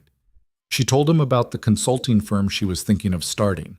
Something small, focused on helping companies build ethical practices instead of just chasing profit. He told her about the summer he'd spent in his grandfather's bakery in Maine, learning to make sourdough, back when the world felt simpler. They didn't rush it. No sleepovers, no grand declarations, no pushing past the boundaries Daniel had set. Just steady, careful steps towards something neither of them could quite name yet. Emma noticed, of course. Kids always did. "Is Lena your girlfriend?" she asked one morning, completely unprompted, while Daniel was packing her lunch. He nearly dropped the sandwich. "Why are you asking?" "Because you smile different now, like how Sarah smiles when Mike brings her flowers." "I smile the same as always." "No, you don't. You smile more. And you hum when you're baking. You didn't used to do that." Daniel couldn't argue with that. He had been humming, some old song he'd half forgotten, something his mother used to play. "We're figuring it out," he said finally. "What does that mean?" "It means we like each other, but we're taking it slow, making sure it's right." Emma nodded seriously. "That's smart. Sarah says you should never rush into things, especially relationships." "Sarah talks to you about relationships?" "Sometimes, when her show gets boring." Emma zipped up her backpack. "I think it's good that you're happy." "You're not worried about things changing?" She looked at him like he was being silly. "Things change all the time, Dad. I'm not 6 forever. You can't stay the same just because you're scared." Out of the mouths of children, Daniel thought. "When did you get so wise?" "I was born this way." She grinned. "Can Lena come to my school thing on Friday?" "What school thing?" "The art show. I told you about it last week. We're putting up all our drawings, and parents come look at them." He had completely forgotten. "Right, the art show. So can she come?" Daniel hesitated. The art show meant other parents, teachers, questions.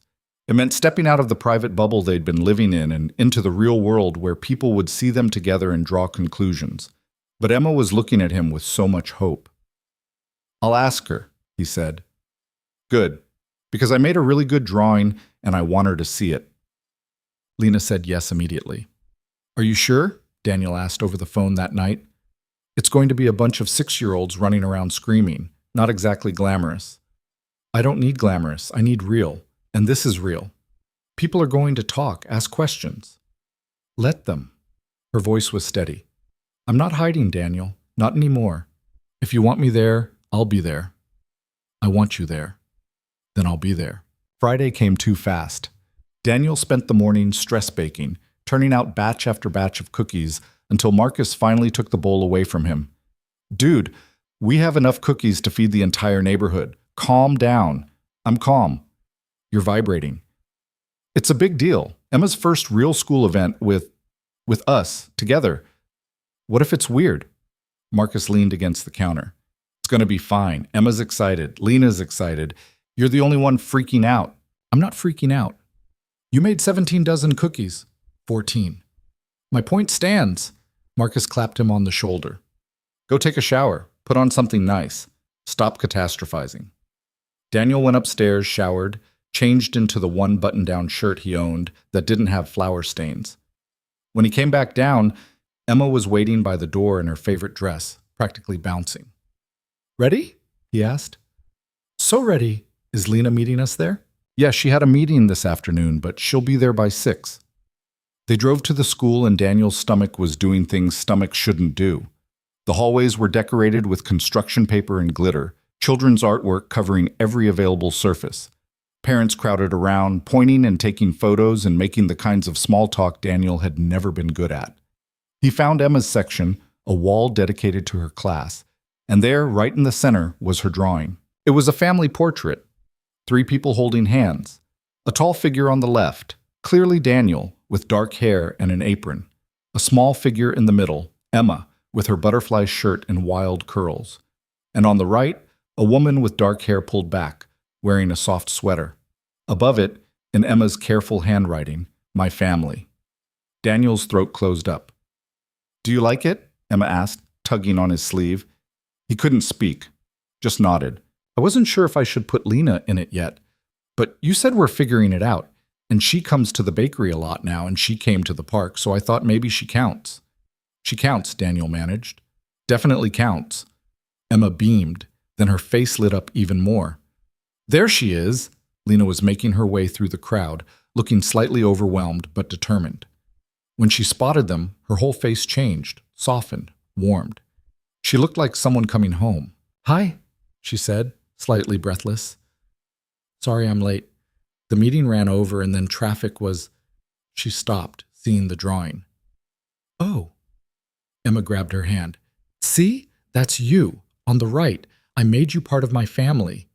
Lena's eyes filled. She looked at Daniel, then back at the drawing, then at Emma. Her voice broke. "That's the nicest thing anyone's ever done for me." "Really?" "Really." Lena crouched down, meeting Emma's eyes. "Thank you for including me." Emma threw her arms around Lena's neck. "You're welcome. You can keep it if you want, when they take the drawings down next week. I would love that." Other parents were starting to notice. Daniel saw the glances, the whispers.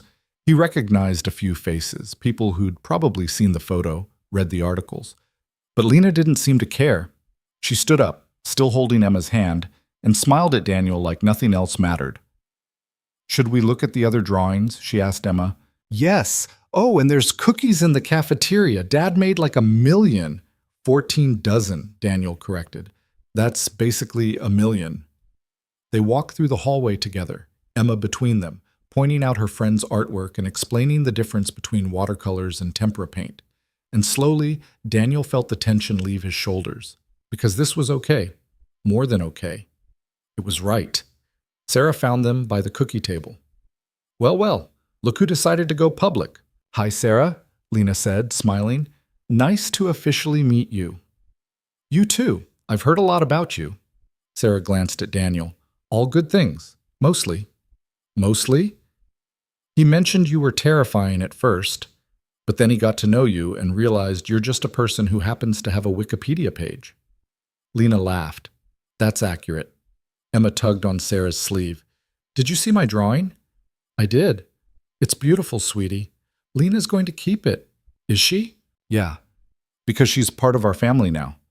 Sarah met Daniel's eyes over Emma's head, and her expression said everything: approval, relief, happiness. "That's wonderful, Em." They stayed until the event ended, until Emma had shown them every single piece of art in the school and eaten 4 cookies and declared it the best night ever. Walking back to the car, she was half asleep on her feet. Lena walked with them. "Do you need a ride?" Daniel asked. "I drove, but I can follow you back if you want." "Yeah, I want."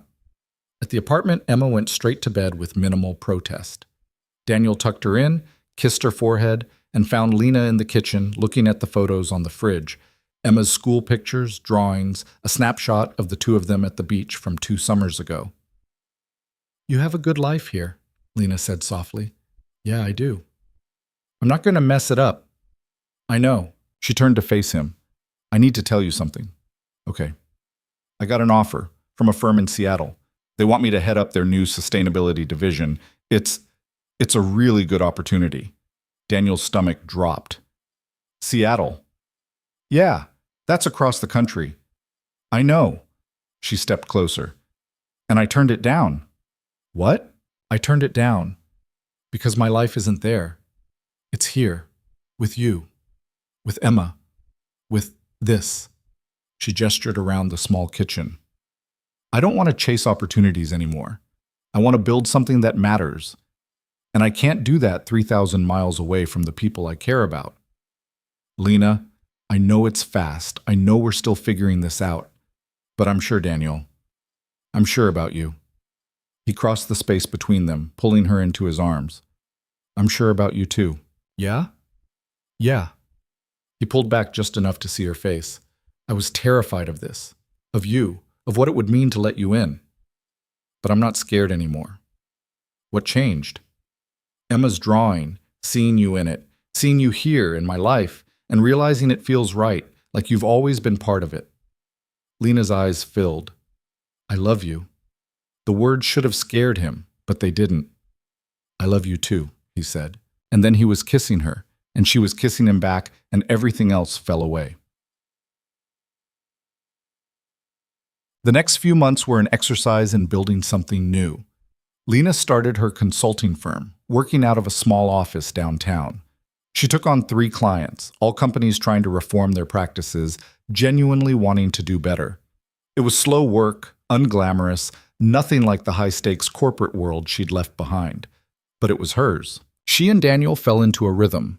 She'd come to the bakery some mornings, working on her laptop in the corner while he prepped the day's orders. Emma would come down before school, and the 3 of them would have breakfast together.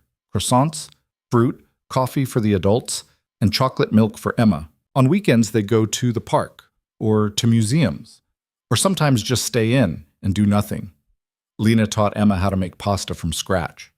Emma taught Lena how to build a proper blanket fort. Daniel taught them both that some things, like his sourdough starter, were sacred and not to be experimented with. It wasn't perfect.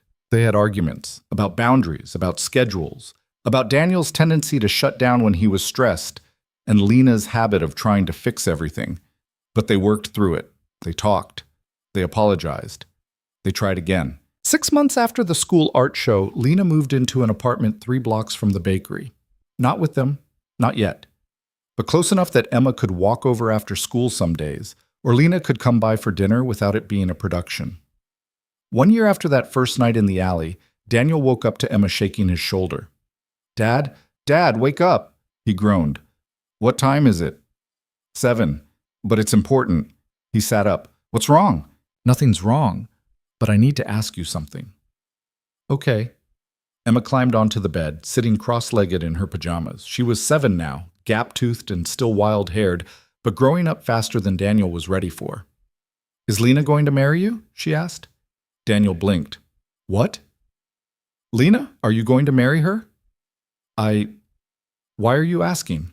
"Because Mia's mom got married last month, and Mia was the flower girl, and it was really cool. And I was thinking, if you married Lena, I could be the flower girl. And also, she'd be here all the time, which I think would be nice." Daniel's brain was not awake enough for this conversation. "Marriage it's a big deal, Peanut." "I know. That's why I'm asking if you're going to do it." "I don't know. We haven't talked about it." "Why not?" "Because—" He stopped. Why hadn't they talked about it? "It's complicated." "It's not complicated. You love her. She loves you. She loves me. We all love each other. That's what marriage is, right?" "Partly. But there's legal stuff, and planning, and making sure everyone's ready." "Are you ready?" Was he? A year ago, he would have said no without thinking. But now, sitting in his bed with his daughter looking at him like the answer mattered, he realized the truth. "Yeah," he said slowly.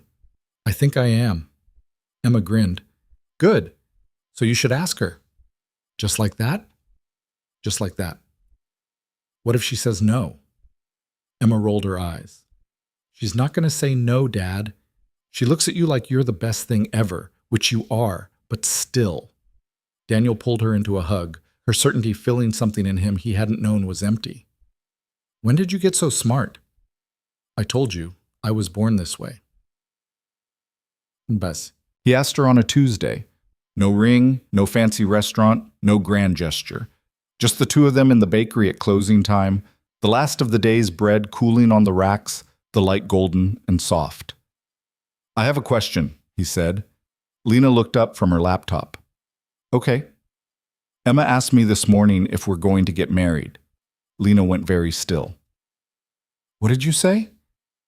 "I said I didn't know, that we hadn't talked about it." "And what did she say?" "She said we should, that it's not complicated, that we love each other, and that's what matters." "She's a smart kid." "Yeah, she is." Daniel came around the counter, sitting beside her. "And she's right. It's not complicated. I love you. You love me. We've built something real here. Something that works." "Daniel, I'm not asking you to say yes right now. I don't even have a ring. But I want you to know, I want this. A life with you, a future. All of it." Lena's eyes were bright. "You're serious. Completely. You want to marry me." "I do."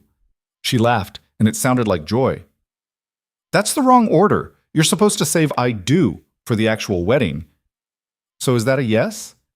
"That's—" She stopped, looking at him like she was memorizing the moment. "Yes. Yes, I want to marry you."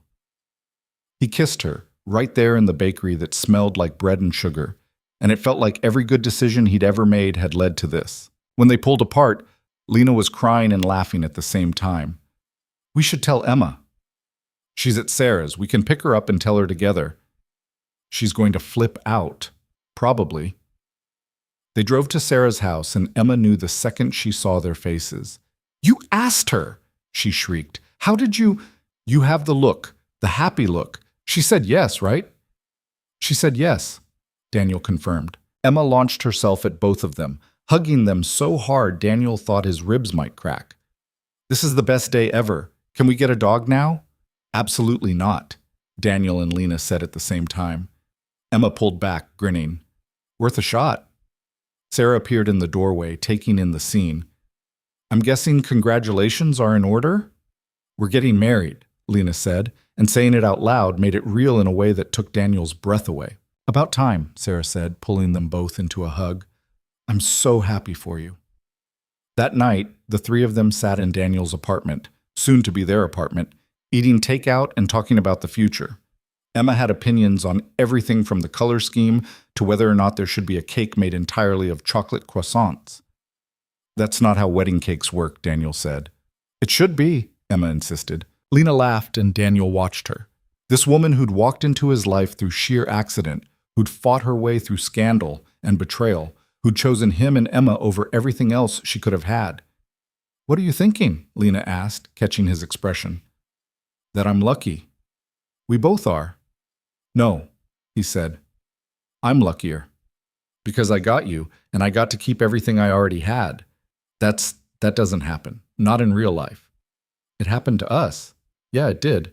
Emma yawned, leaning against Lena's shoulder. "Can we watch a movie?" "It's a school night, Peanut." "But it's a special occasion." Lena caught Daniel's eye. She has a point. "Fine. One movie, but then bed." They put on something animated that Emma had seen 100 times, and within 20 minutes she was asleep between them. Daniel carried her to bed, and when he came back, Lena was standing by the window, looking out at the street below. "You okay?" he asked. "More than okay." She turned, smiling.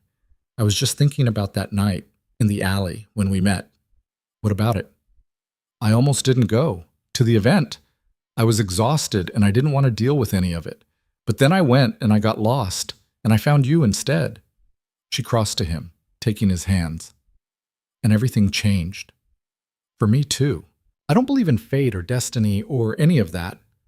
But I believe in this. In us. In the fact that we chose each other every single day, even when it was hard. Especially when it was hard. Yeah." She leaned up and kissed him. "I can't wait to marry you."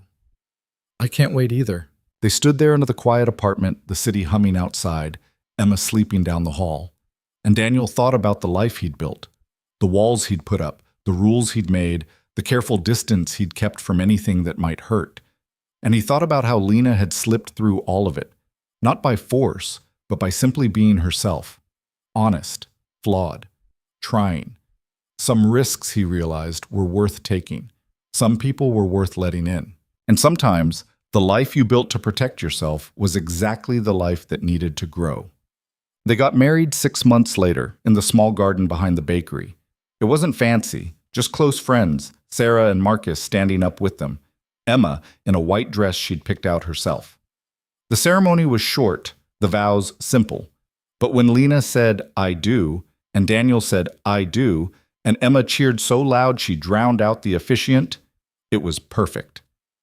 At the reception, tables set up in the bakery, food that Daniel and Marcus had spent 3 days preparing, Emma gave a speech. "I'm 7, she said into the microphone, completely fearless. "And I've known my dad my whole life. He's the best dad in the world. He makes really good bread, and he always lets me put extra chocolate chips in my pancakes, even though he says I shouldn't." The crowd laughed. "And now we have Lena, and she's really cool. She taught me how to make pasta, and she doesn't freak out when I get messy. And she makes my dad smile a lot, which is important because he used to be kind of serious all the time." Daniel felt Lena's hand find his under the table. "So I'm really happy they got married," Emma continued, "because now we're a real family. Not that we weren't before, but now it's official, and that's good." She paused. "Also, can we please get a dog now?" The room erupted in laughter and applause. Daniel pulled Emma into a hug when she came back to the table. Nice speech, Peanut. Thanks. Did it work? About the dog? No. You're no fun. Lena leaned over. We'll talk about it. Lena! What? I'm a softie. You knew that when you married me. Daniel shook his head, but he was smiling. Because this was his life now. This chaos, this joy, this family he'd never expected but couldn't imagine living without. Later, when the guests had gone home and Emma was asleep upstairs and he and Lena were cleaning up the bakery, she stopped him. Hey. Yeah? Thank you. For what? For taking a chance on me. For letting me in. For building this with me. She looked around the bakery, the place where everything had started, where everything had changed. I never thought I'd have this. A family, a home, someone who sees me and loves me anyway. I do see you, Daniel said. All of you. The parts you show the world and the parts you hide, and I love all of it. She kissed him, soft and sure. I love you too. So much it scares me sometimes. Good scared or bad scared? Good scared. The kind that means it matters. Yeah, it matters. They finished cleaning in comfortable silence, then went upstairs to their apartment, their home, where Emma was sleeping and their life together was waiting. And as Daniel got into bed beside his wife, a word that still felt new and strange and wonderful, he thought about the night in the alley, the chance encounter that had changed everything. He thought about fear and risk and the walls we build to protect ourselves. And he thought about how sometimes the bravest thing you can do is let those walls come down. Because on the other side of fear is everything worth having. On the other side of walls is connection. And on the other side of being alone is love. Not the perfect kind, not the easy kind, but the real kind. The kind that shows up, that tries, that chooses you every single day. The kind that makes you believe in second chances, in new beginnings, in the idea that you can build a life around protection and still let someone in, that you can be careful and still be brave, that you can be a father and a partner and yourself, all at once. Daniel turned off the light, and Lena shifted beside him, her hand finding his in the dark. Good night, she whispered. Good night. And in the morning, he'd wake up at 4:15. He'd go downstairs and make bread. Emma would come down for her chocolate croissant. Lena would join them for coffee. The routine would continue, but now it was bigger, richer, fuller. Now it was theirs. And that made all the difference.